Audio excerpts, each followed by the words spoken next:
Today, guys, we're going to be talking about Bernard Bergerman. Now, you may be wondering, who the fuck is this guy, and why should you care? Well, you don't need to care. This is just something that I've thought about for a while, and had, read about a while ago, and whenever I tell it to people, nobody seems to know what the fuck I'm talking about. And then I have to go pull up either the Financial Times or New York Post in order to kind of show, here is the evidence that I have for this.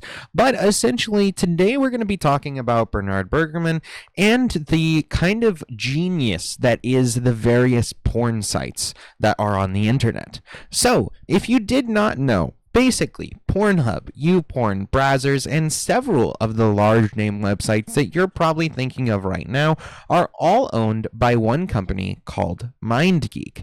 And that company, MindGeek, is owned by Bernard Bergerman. Now, nobody really knows who Bernard Bergerman is, how he runs the company, how involved he is with the company. We just know that he gets a lot of fucking money from MindGeek, and again, MindGeek owns all of the major porn sites for the most part. So, you may be wondering, why do I find this so interesting, and why do I talk about this? Well, basically, the porn sites are, in that case, one giant monopoly that is held through various different subsidiaries that then allow Bergerman to keep a hold on said monopoly while also keeping his name detached from it and without people even realizing that there's kind of a monopoly going on here.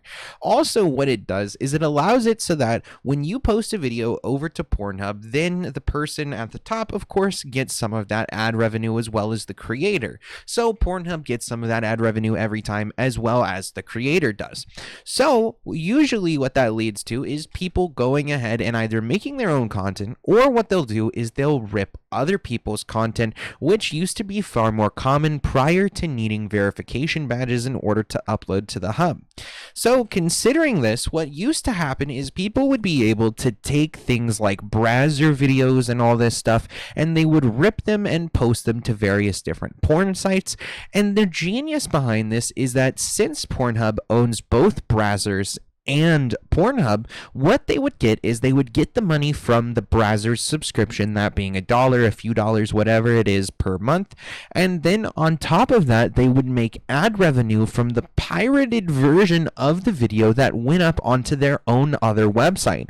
This makes it so it's all one self-feeding cycle, so that even when you've already tapped out as much money you're going to get from a certain video on a certain site, the re-uploads onto various other sites such as YouPorn, Pornhub, etc., all then are going to bring more and more ad revenue in, and sometimes can even find a new life in these sites. That's why a lot of the times you'll see Brazzers post 10-minute videos and shit like that, so that way they can advertise their primary site. So then what they do is they get the ad revenue from that, and on top of that will get people over to Brazzers to pay for it. Again, it's genius because it is a way that you can hold a monopoly, not be called out for it, and on top of it, make money from every possible direction and every angle. It's absolutely genius, and I've just been thinking about it for a while, so I just kind of wanted to talk about that with you guys. What do you guys think? Do you think that the FCC should, or the FTC, whatever, Federal Trade Commission, should step in and stop something? Do you think that this is a fine? Do you think that it's not fine? I don't know, man. You let me know in the comments down below. Besides that, you can follow us on Twitter and Instagram. That'll pop up during the outro, and the rest of our links are down in the description too. We have gaming sessions for gaming content, movie and smoking sessions for movie content, CrazyRocky for variety content, and the Try Podcast for our podcast channel. All right, guys, I'll see you all in the next one.